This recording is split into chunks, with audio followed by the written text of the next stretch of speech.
For me, it was the fact that I'd been implementing chatbots in AI for the previous 3 years.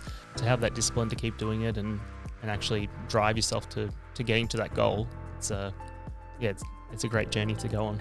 AI chatbots as they are right now didn't exist back then. So I had to actually build the whole infrastructure myself, the shadow AI sort of side, because it is like, it's an area that it is absolutely happening at the moment. Like it's a very difficult space. And I think the companies that are saying no to AI are the ones that are getting the most shadow AI use at the moment. You're listening to Beyond Growth with Reyan Fernando. Luke, thanks for coming on, mate, and having a chat, and I guess, getting on the podcast with me. I really appreciate it. And absolutely. Thanks for having me. Oh, awesome, mate. And look, I'm really excited, actually. I'm a bit of an AI enthusiast myself, and I just call it enthusiast. And it's always exciting to speak to someone that is more involved in that space and is doing some amazing stuff. But Luke, for those who don't know who Luke Chaffey is, give us the origin story, mate. Tell us, go as far back as you would like to go. But tell us, what got you to where you are today. Yeah, absolutely. Well, I guess coming out of school, I'll start there because that's probably the best point, is I came out as effectively a web developer, I would say. So I finished school at Geelong College and then went to Deakin and did IT. So during that time, myself, my father, we had a website agency here in Geelong called NetReach, and we ran that for about 5 years. Over that time, we just slowly kept on building websites for companies in Geelong, basically, all small business. And basically towards the end of that time, Dave, he had been sort of being part of the Kosh's Business Builders brand, and he had been part of some panels with them. And it basically led us towards opening a partnership with David Kosh from Channel 7 Sunrise. And that's where we moved to. We moved to KBB Digital, which was a digital agency for brands nationally. And we helped companies from things like websites, digital marketing, SEO, search marketing, a whole range, basically anything digital based. In that time myself, I was a web developer. I moved into the SEO and search marketing realm where I got very good at it and was able to achieve some great results for clients. In that, I also, at the same time, was writing a lot of blog content. So for basically helping businesses in the digital marketing sphere, I wrote around 400 articles for Kosh's Business Builders and was recognised as one of the digital marketing experts there. So alongside the SEO, I also then went back into custom web applications and built a point of sales tool. My standout, is a point of sales tool for Specsavers Australia and New Zealand, which I deployed a point of sales tool which allowed them to get some out-of-pocket pricing and basically help them save a lot of money on making high caps calls. And that then eventually turned into also an API for their web front. That was my time at KBB. Towards the end, we were looking at different opportunities in the market, and we saw augmented reality, and we went after that, being able to take information from a server and be able to bring it out in an augmented experience by, say, scanning a product with your phone through an app and it showing more information about that product or the brand story, that sort of thing. We iterated a few times over that time period, and basically towards the end, we had a tool which was a web augmented reality tool that allowed you to scan the ground, place down, say, like an office printer, and in that you could then ask any questions about that object. And so AI was then being used to help answer questions for that product and basically help facilitate the sales cycle a bit faster. That then has led me to where I am now today, where I'm running AIWise, a company that's helping companies locally around AI, those who think they need or know they need AI but don't know where to begin. We help get involved with strategy, implement if they don't have a development team, and also offer training and workshops. And that's where I've now got to today, and helping a handful of clients at the moment on lots of different avenues around AI and automation to basically help their companies thrive and be able to do things a lot easier than what they've had to do in the past. Awesome, mate. What a journey. And I suppose the little key highlight there is the journey that you sort of worked alongside Dave, your dad, for pretty much the whole period of time. Yep. And I think it's funny they say don't mix business and family, and or work with children and animals. But ultimately, yeah, I mean, what was it like, having your dad alongside you for the journey, and being able to, I suppose, have that continuation over, I mean, at least, how many years is that? 10, 15 years? Yeah, like 15 years, something like that. it's Yeah, so unreal. no, look at, honestly, we're very different people. We did the disc profiling at one point, and we are basically polar opposites of each other. So I'm very much organized and strategic, and he is strategic, not so much organized. But no, he is definitely a visionary, that sort of front that he can make big things happen, and I'm there to help then execute on those sort of fronts usually. We've had a little bit of a dynamic shift in the past sort of year, where I'm more trying to lead the visionary sort of side with AIWise. Yep. And he's there helping me execute alongside. But yeah, honestly, you have your days, but you still father son, you still love each other. Yep. And no, it's been great, honestly. That's excellent, mate. And I must admit, I still have that memory of, I was a few months ago at one of the Chamber of Commerce Combank lunches or lunch and learns, and it was good seeing you too. And he's like pushing you to like go network, and you're like, I can see that sort of that dynamic. It was really good, and it's just nice to see that sort of family connection for all those years, but then still having a bit of fun as well. And it is really important that it's helpful rather than more important that you are sort of opposite to a certain degree, because sometimes, because you end up, being able to complement each other really, which is amazingly important, especially in business. We always talk about a visionary integrator in the EOS realm, and how important it is to have someone that has a big picture mindset, but then also someone that can get in there and get the job done and deliver the vision. So yeah, because it is great to always have this big vision, but if you're not then executing alongside that, then that becomes an issue. And that's absolutely the case. But yeah, it's quite funny you're talking about that, where we always have what we call respectful debate. Yeah. Where it is, he might have one perspective, I have another, but we're going in, no punching, no getting angry or anything like that. We're just coming with, here's our perspective on the situation or whatever we're trying to achieve, and keeping it on the table that is where we're talking. Like, sure, that's what it was, but don't then move off afterwards and be angry because you lost or whatever sort of front. Yep. It is bring it to the table, and we both talk it through from our own perspectives and be able to flesh it out. Yeah. Yeah.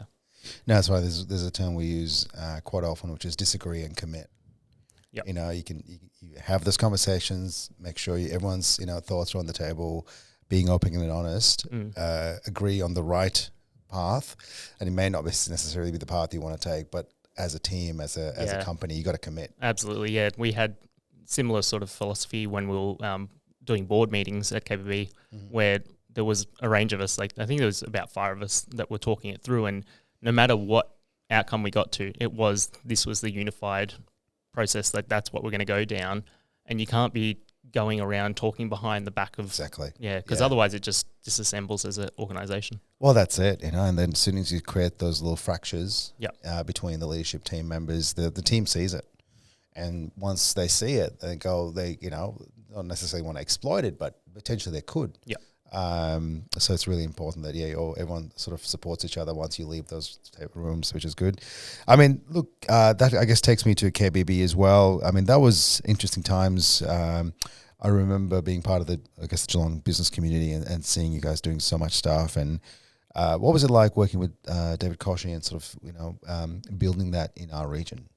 Yeah, no, look, it was really interesting. David Koch as a person is lovely. Like as you see him on TV, that's how he is in real life. I always talk that most people either really love him or really hate him, but you don't really get much in the middle. But we always knew there was a stat around, whilst as much as people either hate him or love him, they all trust him because he's telling the truth no matter what. And it's such you absolutely felt that when around him and when working with him.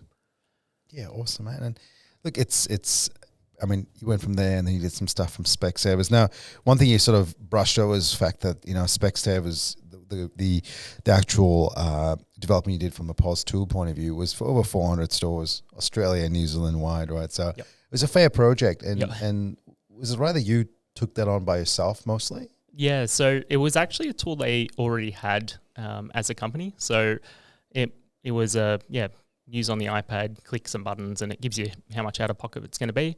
Feels like a really simple tool when I say it like that, but when you add health funds and their crazy rules, like it gets insane. But anyway, yeah, so they already had that as a tool, and it was working in about 95% of the cases.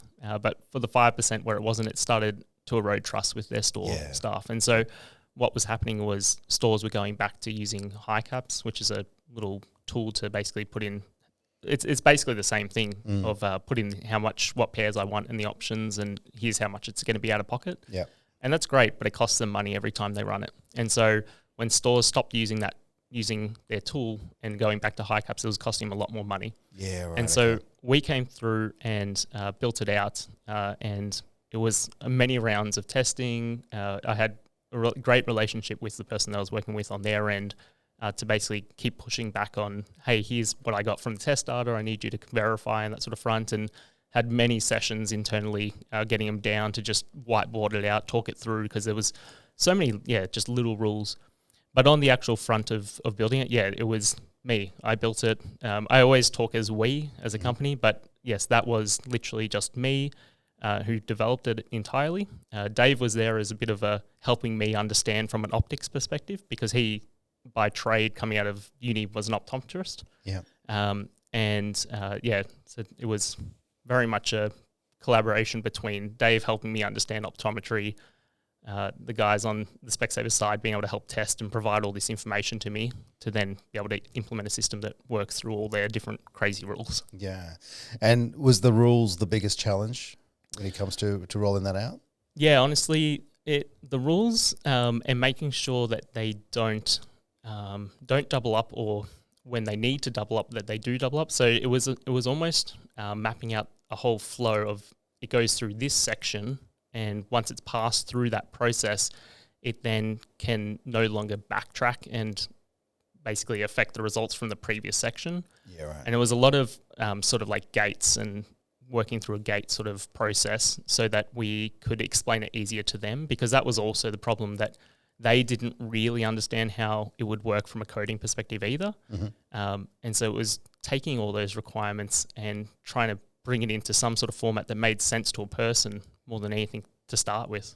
Yeah, no, fantastic, mate. And I suppose it's, it's one of those things that once you get into it, you keep finding more and more things that are obviously going to cause you more headaches. Yes. But that's fantastic work, mate, to get that rolled out. And and when you get those, look, then maybe sometimes there's little exceptions that you build in to help clear it up. But I really tried to avoid that as much as possible, because I can just imagine what the previous company went through in building out all these little tiny exceptions to then find out, oh, wait, that doesn't apply when this occurs. And it's... Oh, when something changes anyway. Yeah. So, mate, that's it sounds like a bit of fun. But look, again, good learning opportunity, and I suppose a good way to really stretch as a person from a tech sense as well, right? So that's great. Now, before we sort of go into a little bit more tech, what do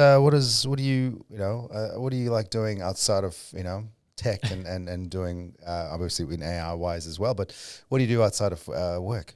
Outside of work, well, I got family, so a lot of family stuff, but personally play basketball. Enjoy basketball. Yes, that's how I do know reconnected.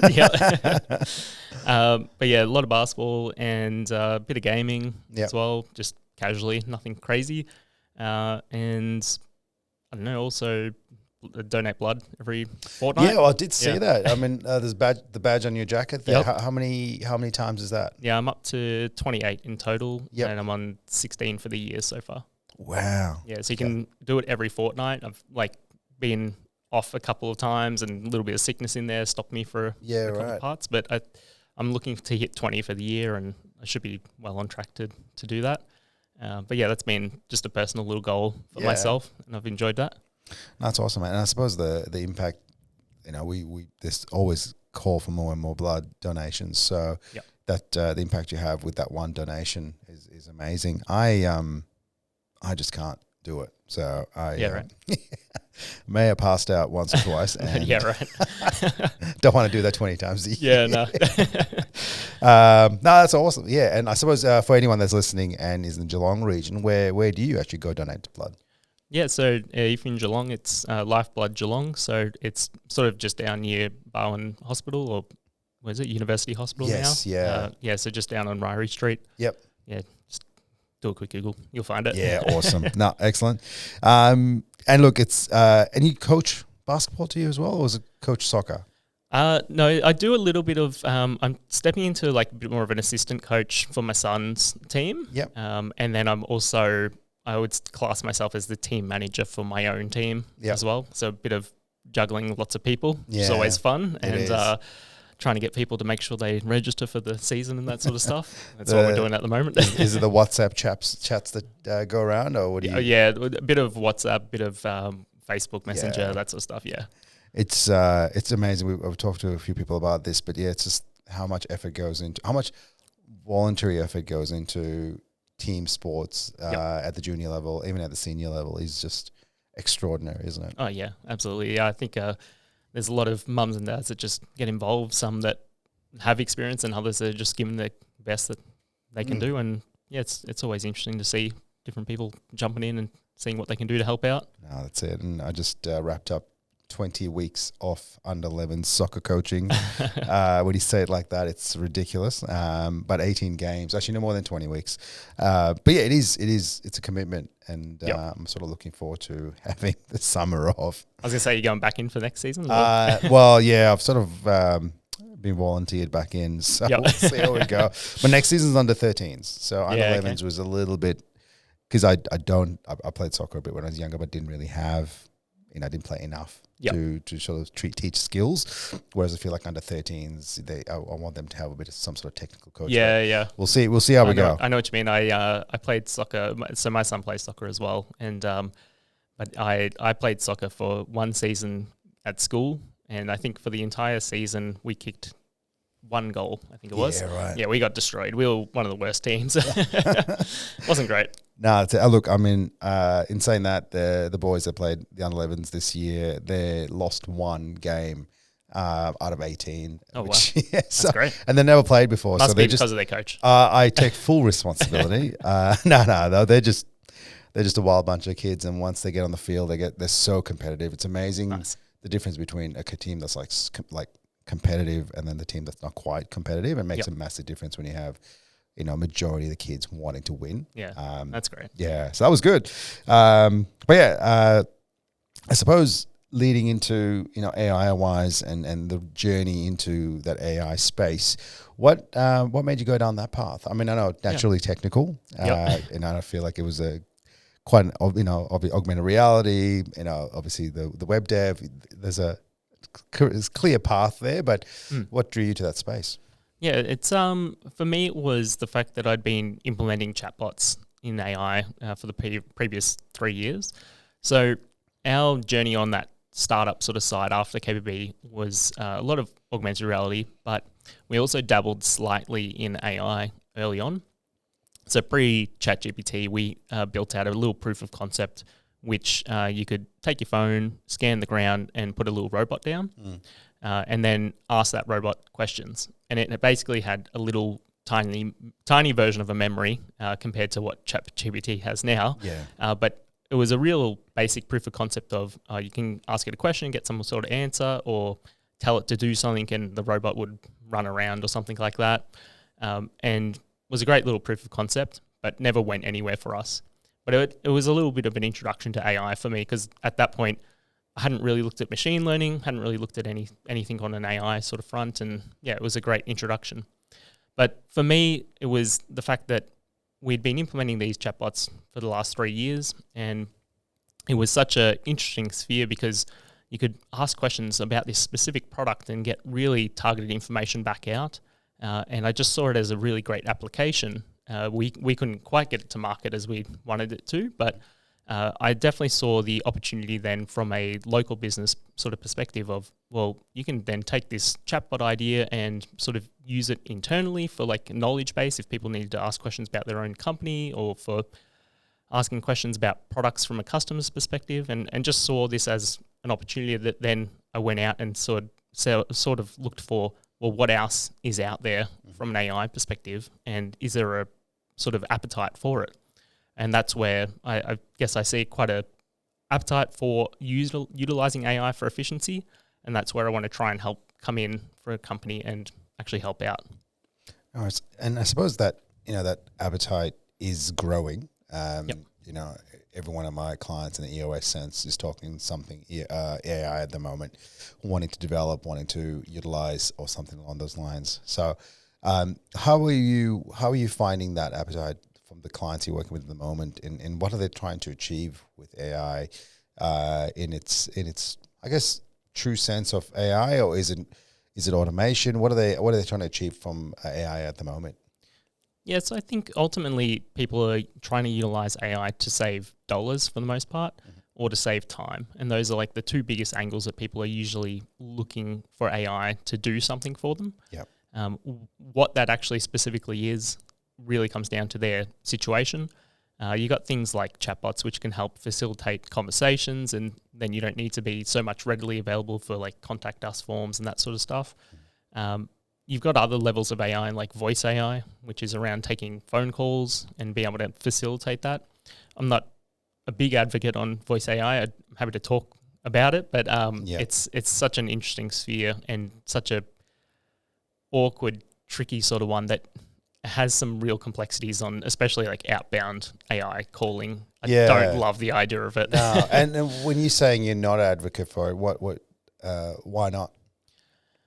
I'm just envisioning the world of telemarketers going crazy with voice AI, setting up lots of different bots to just spam out to voice lists out, to phone number lists out there, and just wasting people's time. That's like my biggest concern.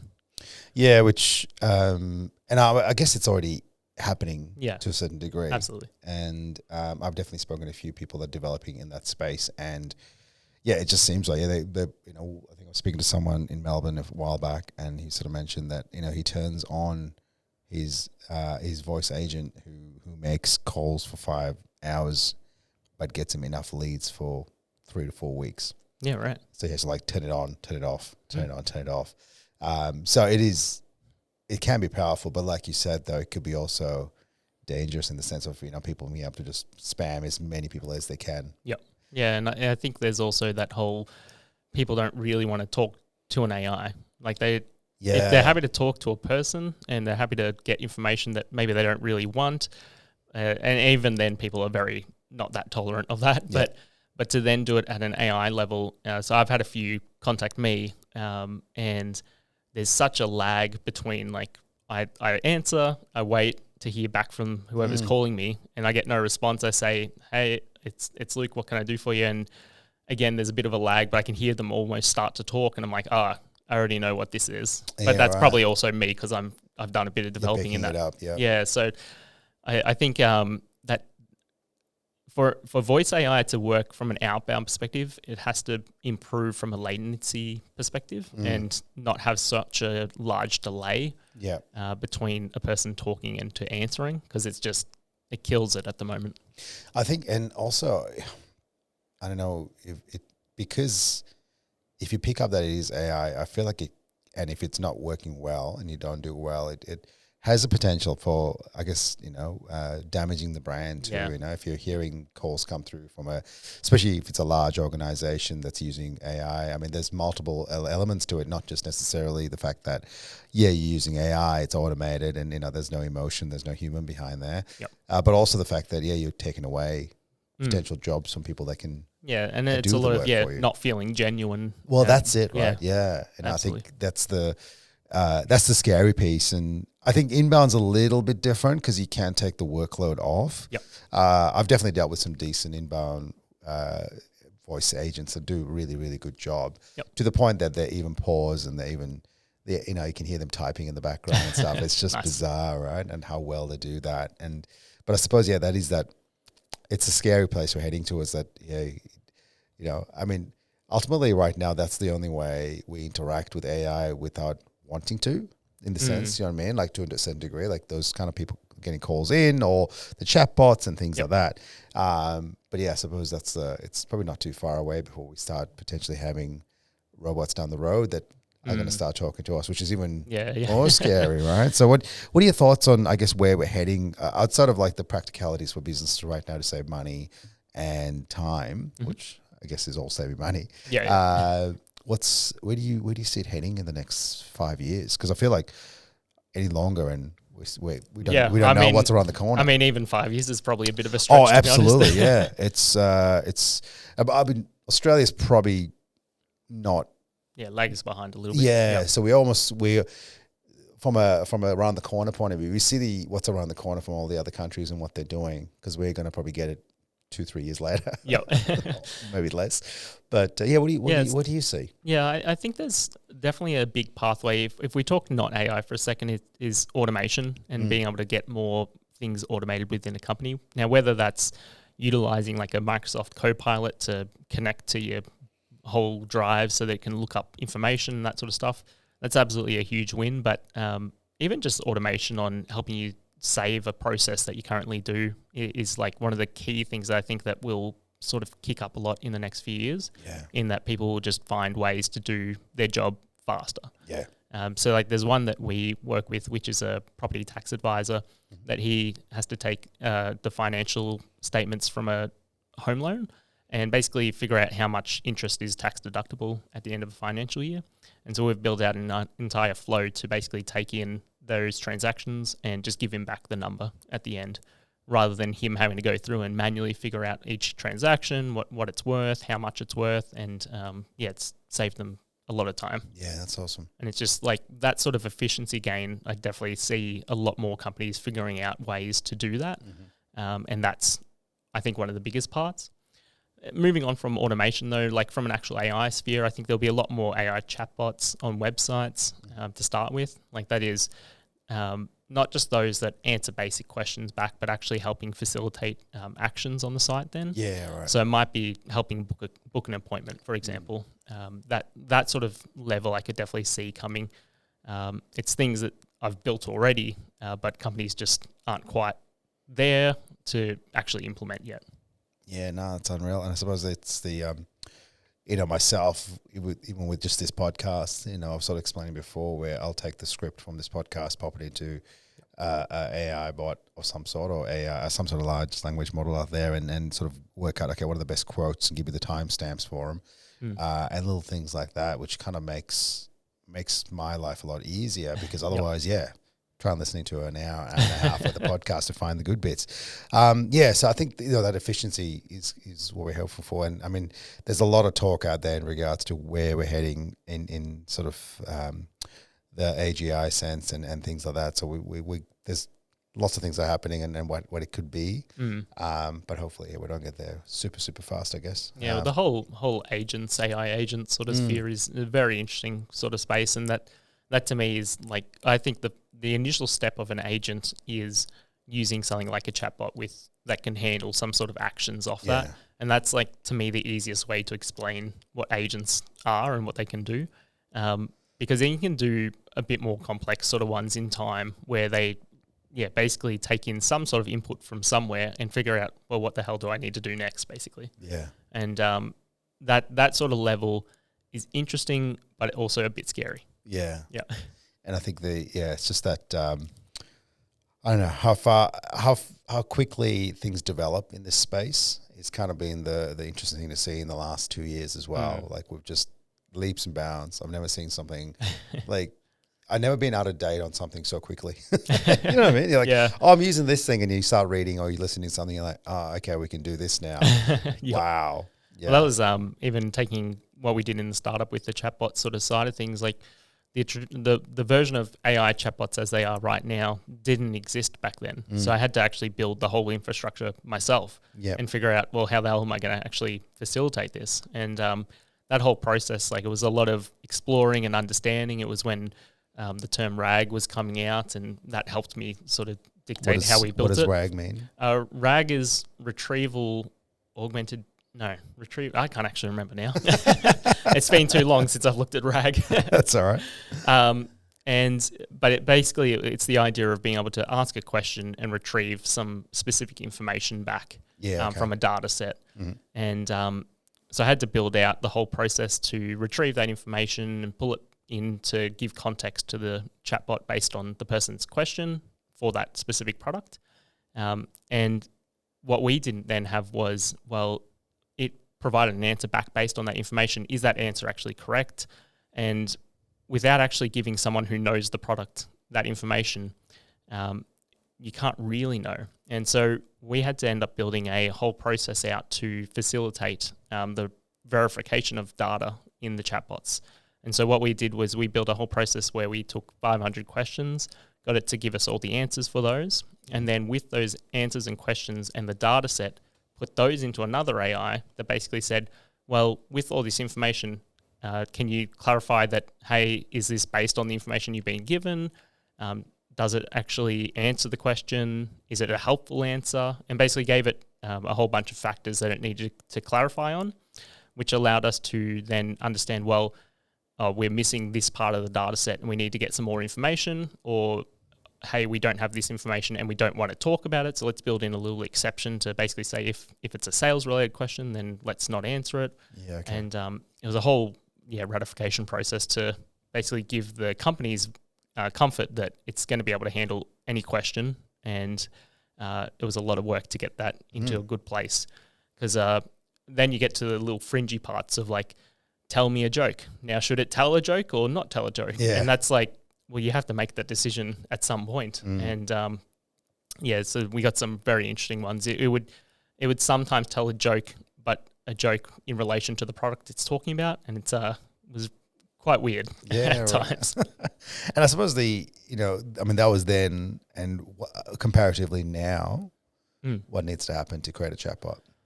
Yeah, so the whole process has become a lot simpler, where there's tools like chatbot.com where you can sign up and basically just give it your website. It will go through, scrape the website and pull all the information off it, and it will use that as all the information that it can answer questions on. Yeah. And then that's it. And just and then you add a plugin and and then chuck it on your website, and then it's good to go. That's unreal. It's much nicer now. Yeah. And that's kind of that speed to solution. It's just unreal. Yep. It's quite funny actually. One of the one of those AI phone agents we were testing out, I had my son test it out. So calling out and just having a chat to this agent, and basically, I'm like, I would speak to it like I would speak to a normal adult and have this conversation. It was very interesting. Like, oh yeah, cool. Yep. Back and forth. It got me some details and was able to help me out, which is fantastic. And then he starts going like, can you say, I think just like repeated a word. Can you say this over and over again? But it was interesting because the agent humored it for a second and went like, yep. And I'll say cat, or whatever it is, right? But then he kept pushing, but the agent then went, no, I don't think that's a valuable time spend of our time right now. How else can I help you? And I'm like, sweet. Yeah, that's great. Obviously, that's the thing where it's like, okay, allowing that humor level, but then actually going like, well, I'm not going to say it 20 times. That's just ridiculous. So, yeah, it's crazy. And I mean, I guess going back to AIWise for yourself, who do you love working with in that space at the moment? What's your ideal client, and what sort of solutions are you creating for them? Yeah, so a lot of the clients that we're working with are probably, I'd say, like professional services sort of level. And so they're usually about small to medium sized business, and it's basically allowing us to come in and help build things that help them out in the long run. I know that's very vague, but it really is like these automation flows of just helping sort some little annoying issue that's repetitive, that's low risk, and it's just something that they have to do that they don't actually need to be doing. And it's helping clean those up and really just allowing them to then spend their time in better places. Awesome. And I guess where do you see that heading? I suppose that's the now solution, but where do you see AIWise heading from a solution point of view or a solution set? Yeah, well, it's really interesting. I've been looking back on myself recently to try and figure out, well, where do I want to go with AIWise? And it's at a little bit of a crossroad at the moment of where I'm actually going to move forward.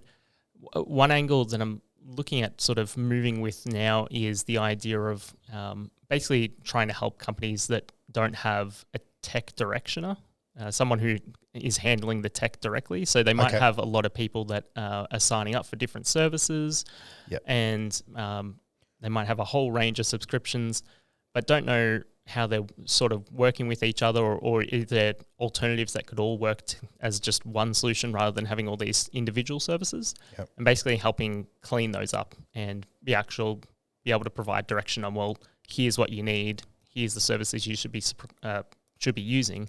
Let's actually now help you implement and migrate to those services. And basically give them direction on that sort of front. It's a bit of that. It's also I'm very good at integrating systems, so basically helping where there might be APIs that exist, or being able to help implement and actually integrate some sort of solution to another provider. Because I've realized what I do well is I take new tech or not very well known tech and be able to actually bring it into an actual business and give it a use case that makes sense.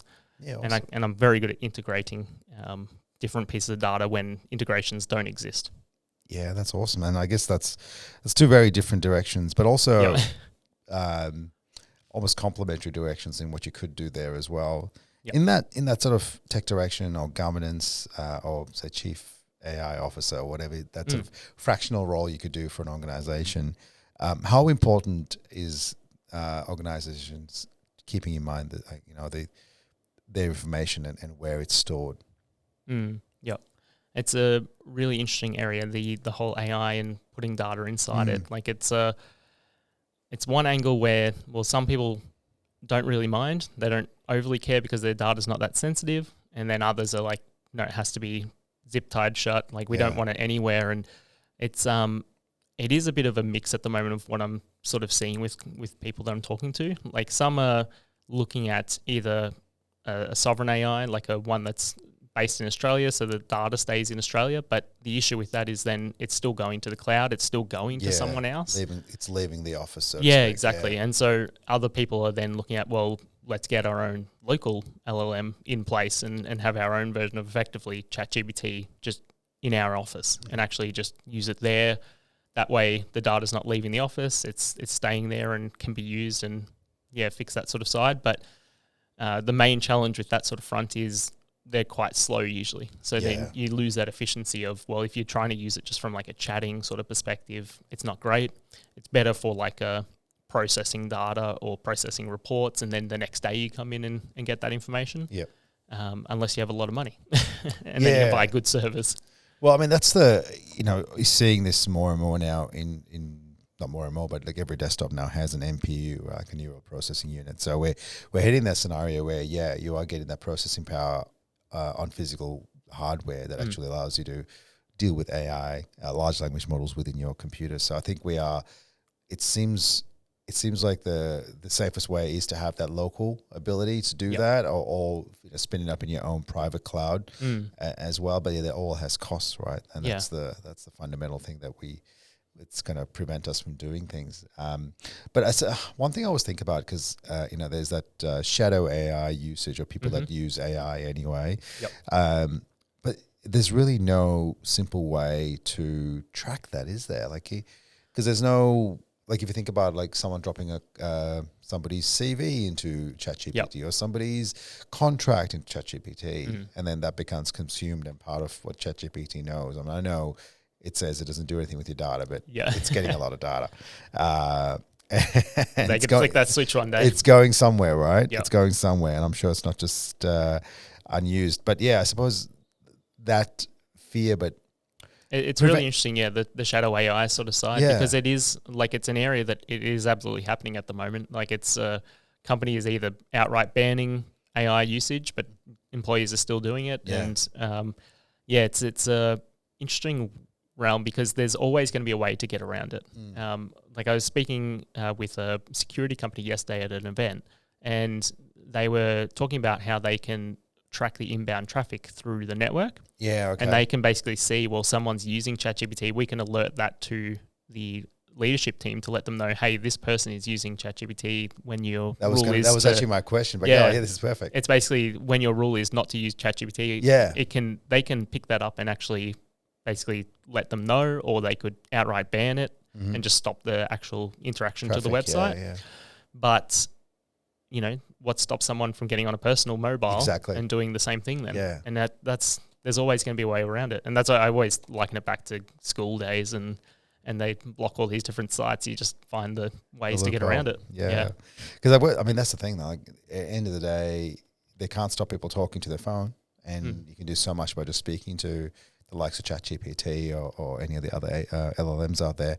But then on top of that, we're in a scenario where, you could take a photo off a screen and go like, please have a look at this document and tell me what I can do to fix it. You know, and I think at a certain point, you have to have a level of risk that you're willing to take versus privacy. And because like when you talk to like deep security companies, like it's someone, if they're able to visit a building, then that's a security risk because they could take a photo or they could just remember what different things in the building were. And it's it's a very difficult space. And I think the companies that are saying no to AI are the ones that are getting the most shadow AI use at the moment. And it's probably the ones that really need to get a plan in place to actually help figure out how they're going to educate their team on use, and then have rules on, well, this is the data that can go in and this is the data that can't. And for the data that has to go in that can't at the moment, well, let's figure out a way that we can anonymize it or strip out whatever specific details to be able to then facilitate and use it. Yeah, and that's where we the most dangerous part for any business right now is that space, I think, and where the data's going and having that control. But I think you said that the key word there was education. You know, I think it's how do you educate your team about the importance of, yes, we need to use these tools because it's going to give us an edge or give us more efficiency and help you get more done, which is excellent. But at the same time, we need to be mindful of where our data's going, where the information's lying. So, it's awesome, man. And I was curious. That was the one thing I was actually going to ask, like, how do they know something's been happening on the network? But that's cool that they can see the data. Yeah, tracking. I mean, it would come down to your security provider then at that point, like your IT provider, whether they actually even offer that sort of level of looking through the traffic. Because this was a company that was quite big in there. I think they take funding. They have quite large contracts. So makes a massive difference. Yeah. And I suppose the other thing too is being on the front foot is a huge part of that too. Like if you can implement a good AI solution that the company can naturally use, that's within, like the likes of Copilot, that's in, within your own private network to a certain degree and using your own data. I think that's another way to get around, not get around it, but to prevent it. Because if you're giving everyone the tools that they need, they don't need to use another tool. Then that's a lot of the risk taken out, and a lot of people not wanting to do it as well. Yeah, and the Copilot side's quite interesting. Like it's an area where people are saying no to AI at the moment, but then have Copilot because they didn't realize it's part of their Microsoft license. And it's, so a lot of companies, I think, are actually getting AI without realizing it at the moment as well. And but that's also another problem. Yeah, well, I mean, every platform. I've come across so many. I mean, obviously, all the social media platforms have some sort of AI now, right? Yeah. Some level, Meta's got it, X has it. Like it's just kind of everywhere. So that's one whole realm there. But I'm coming across so many different likes of CRMs, likes of ticketing systems, likes of anything that a company's using now. It's like that. There's a race to have some sort of AI. Anything with AI inside it, to make it seem more hot and. Well, that's it. Yeah, that's absolutely happening at the moment. That's it. Whether it's actually useful or not, who knows? But that's not their problem. We need AI, and that's because that's what everyone's doing, and there's a lot of that at the moment. And ideally, they introduce something that's quite useful, but sometimes it's not. I think I liken it to maybe Zero at the moment. It's just a AI chatbot, which is basically just to help facilitate towards the correct support article. Yeah, and so it's not really that useful at the moment from that sort of front. But something like Zero, they would have so many privacy issues, I imagine, that they'd run into with trying to actually do stuff for you. So that's it. And I think it's education and enablement kind of really helps. Would really help organizations, to be honest. And it's and being on the front foot on security. Yeah, and that's like an area that we're growing at the moment is the whole training and workshopping sort of side to educate leadership, and then also to help implement and to educate their team on how they could be using or should be using AI. That's a area that's sort of growing at the moment. Yeah, that's awesome. And I guess in that space, like, what's the uptake once you educate the leadership team? What are the common questions they have coming back at you? Honestly, it's a lot of what we just spoke about, to be honest. Okay. It's a lot of, it starts off with a bit of fear around where's their data going and that sort of front. And it's really trying to bring them around with, seeing the benefits of AI, like where it's actually going to be useful and helpful.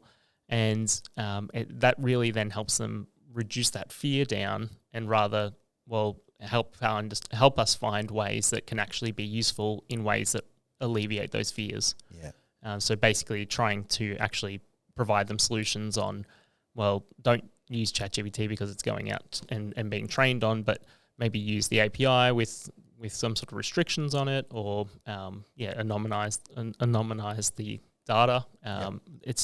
There's a number of different fronts that it sort of goes down, but it really is trying to reduce their fear down and moving it towards, here's how you can actually be using it.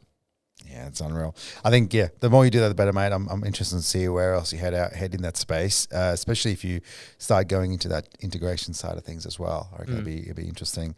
But I think tech direction or that governance and the ability to, I guess, work with an organization in their direction, that's super powerful as well. So lots of stuff happening there. I suppose 15 years in the tech space and more recently now with the from an AI sense. But what's what are some of the growth journeys you've had in that space? Growing a business or growing multiple businesses now in the tech space. What are some of the learnings you've had and what you're reflecting back on the last 15 years? What would you tell yourself when you first started?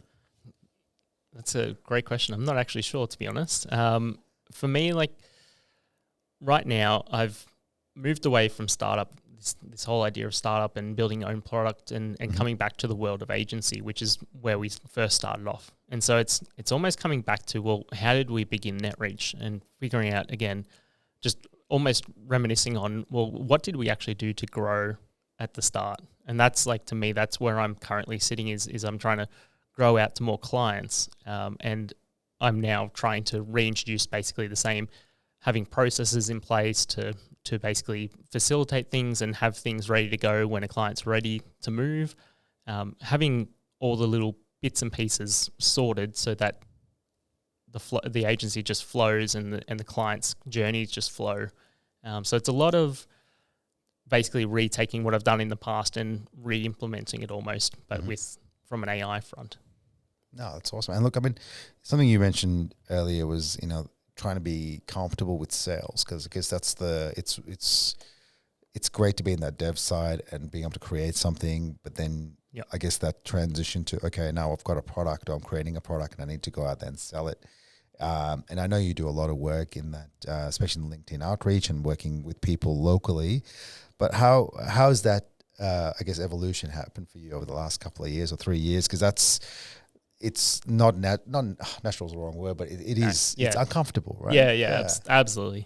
For me, so pretty much for the first 10 years, I was dev only, like not really talking to clients. I might talk to clients here and there, but it really wasn't much of a client front sort of work for me.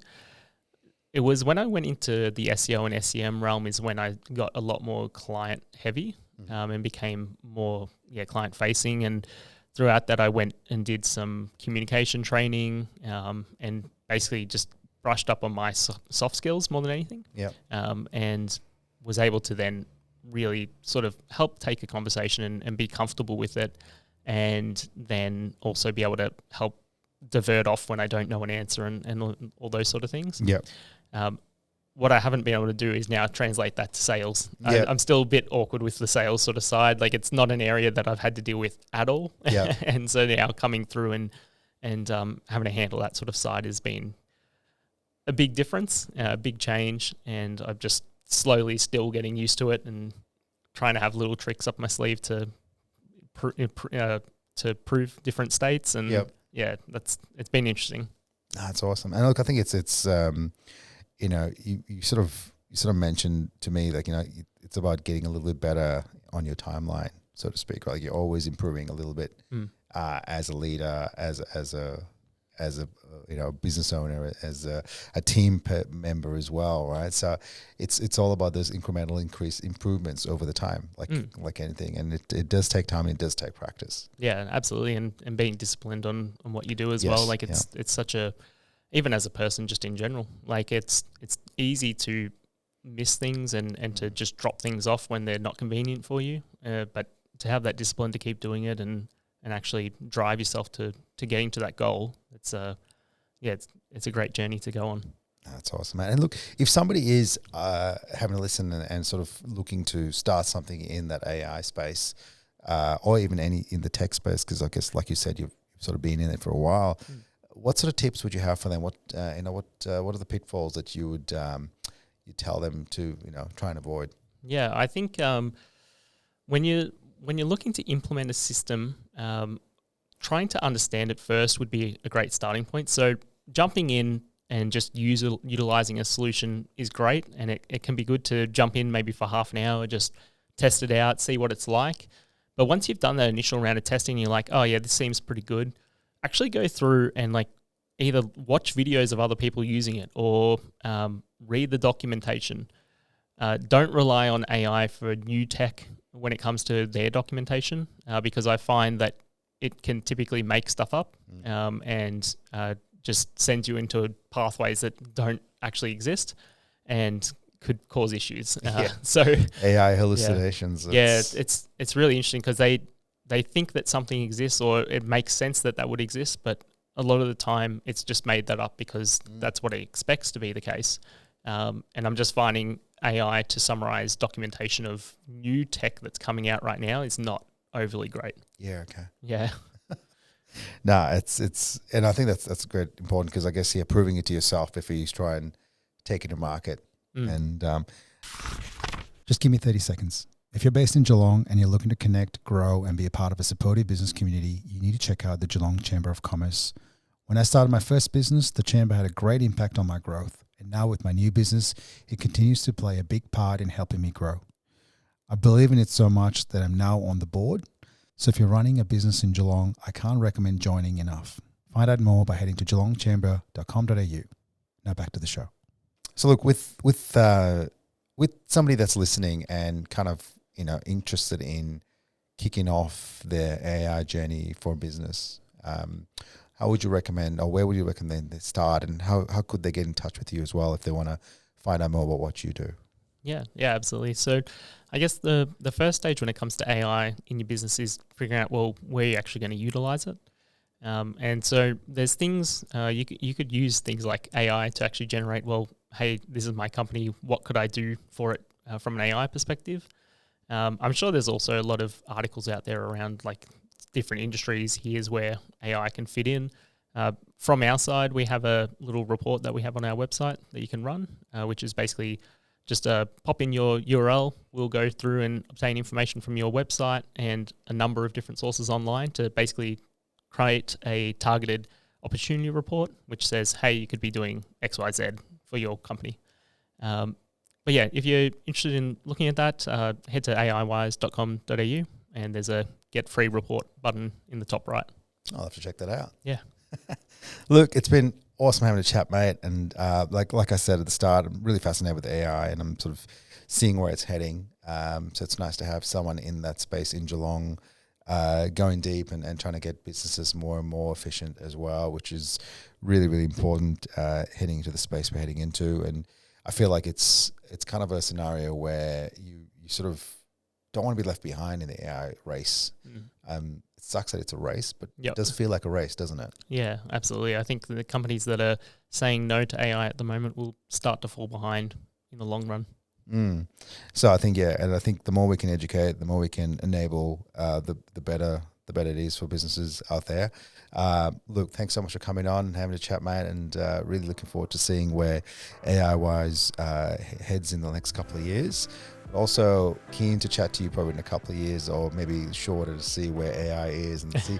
I want to do a comparison of like what do we expect, and then 12 months from now, it's like, okay, we're all flying cars, and no, I'm kidding. But it might not even be you on the be a little bot that comes and has a chat with me, which should be quite. Oh, did you think this was me talking this whole time?